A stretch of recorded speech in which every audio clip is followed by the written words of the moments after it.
President Obama spoke directly to an American public increasingly wary of any military action in Syria.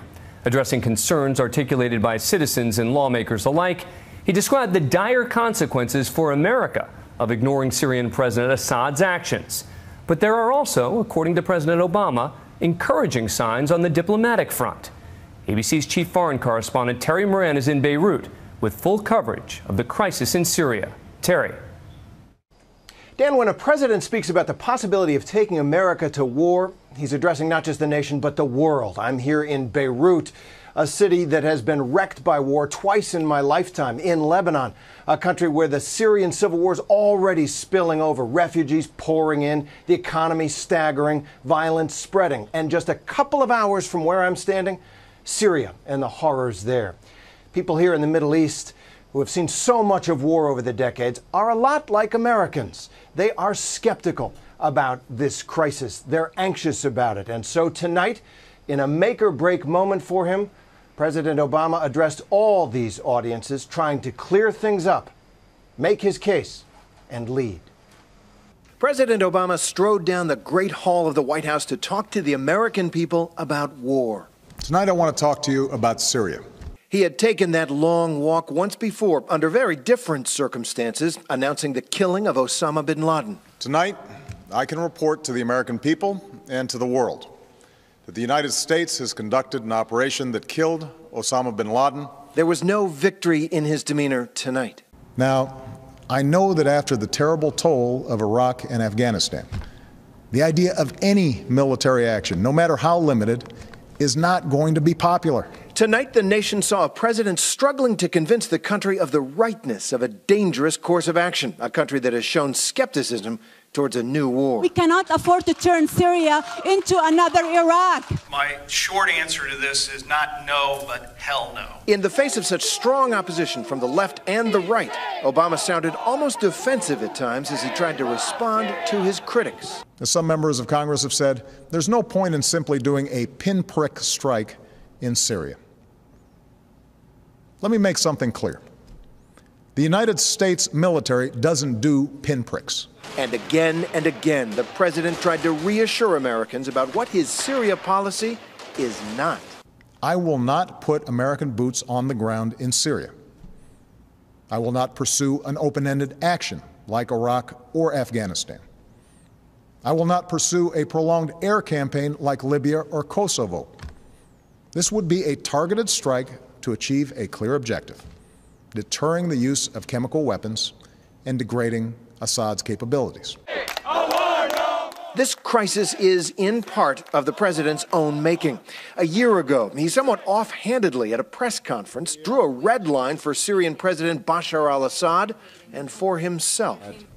A red line for us is we start seeing a whole bunch of chemical weapons moving around or being utilized. That would change my calculus. That would change my equation. Then came August 21st this year, and the terrible images, the unspeakable suffering, the dead children. The red line, the U.S. and its allies believe, has been crossed. Obama's calculus would now change. But how? When dictators commit atrocities, they depend upon the world to look the other way until those horrifying pictures fade from memory.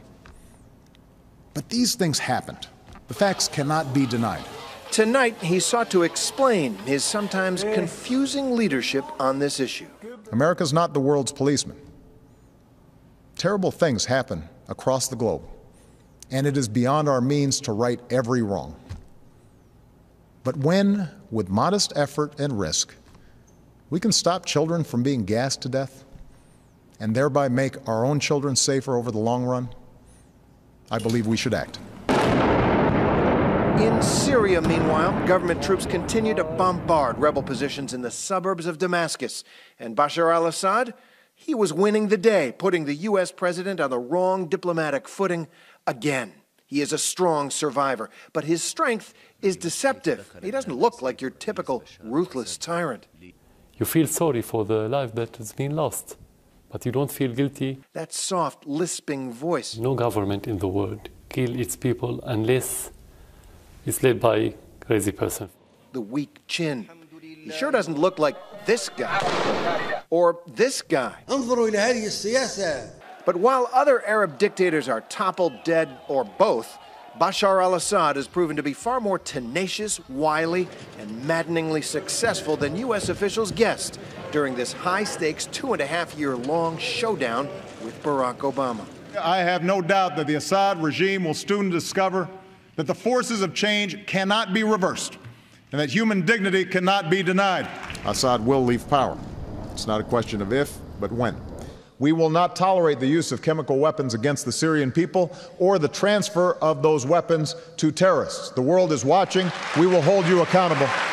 Yet here Assad still is, taunting the American public in his interview this week with Charlie Rose of PBS. Nobody expected 11th of September. So you cannot expect. It's difficult for anyone to tell you what is going to happen. It's an area where everything is on the brink of explosion. You have to expect everything.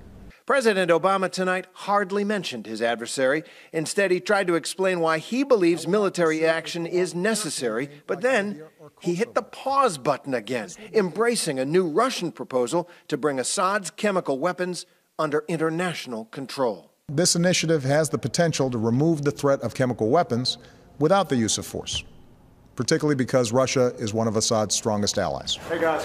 So in the end, this was not so much a case for war. It was a plea for understanding, for support, and for time.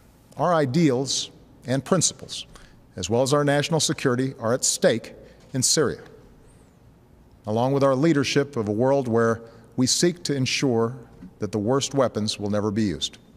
It's a tough sell in America and around the world. The next steps now are diplomatic as the United States, Russia, and other powers try to hammer out a deal at the UN that will verifiably strip Assad of his chemical weapons.